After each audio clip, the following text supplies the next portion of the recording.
How are you guys optimizing Treehouse marketing campaigns to maximize your ROI and really raise the bar with every single release?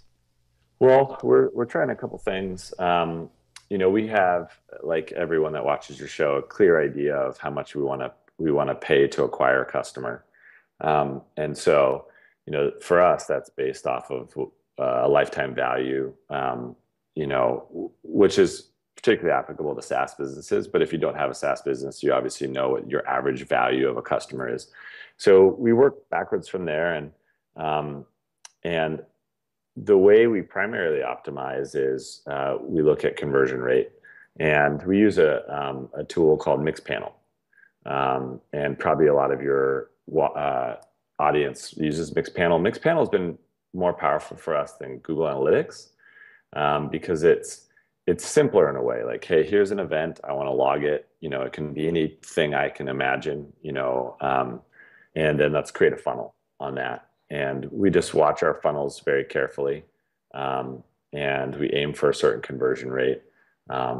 And for us, though, conversion is just the beginning of the puzzle. The second half of that is really how long can we encourage you to stay a student? And that's really where we will make most of our revenue, by keeping you learning. So we work really hard at that. And then I guess some specific things we're doing is we're working on landing pages and trying, different messages. We're using video on some of them.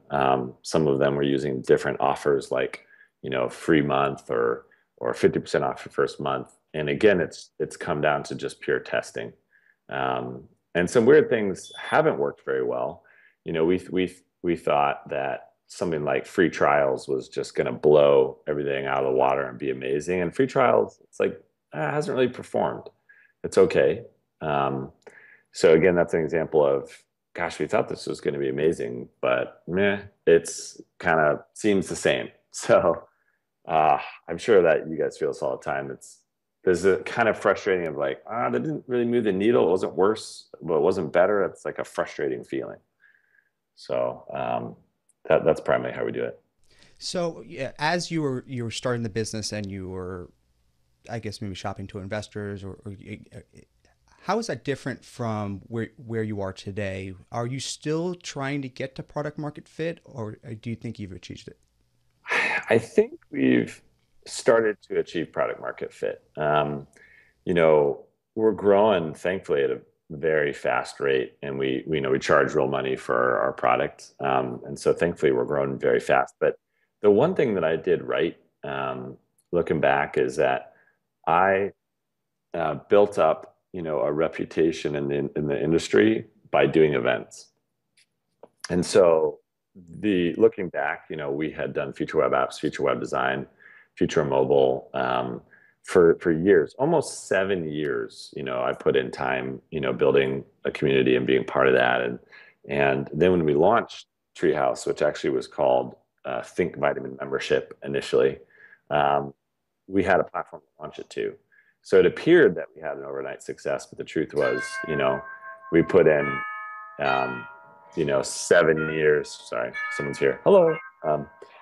Yeah, we put in, 7 years of hard work to get to that overnight success, which sounds like a cliche, but it really seems true. But events are such a powerful way. I mean, you know what it's like. You get connected. You become, if you organize the event, you are kind of the connector, and everyone at the event starts to see you on stage with the speakers, and they equate you as equals. So when I was lucky enough to interview people like Mark Zuckerberg or Evan Williams or Kevin Rose, or all these huge name people, I'm on stage, people somehow equate, well, I guess Ryan somehow must be connected or on the same level, or something is happening there. Then that gets you connected. So then when we launched the business, it got profitable, and then we decided to raise money. The reason why it was so easy to raise money is because I was already connected to these, wealthy, connected people, and they liked me. They knew me, and that made raising money so easy. But that's because of all the hard work.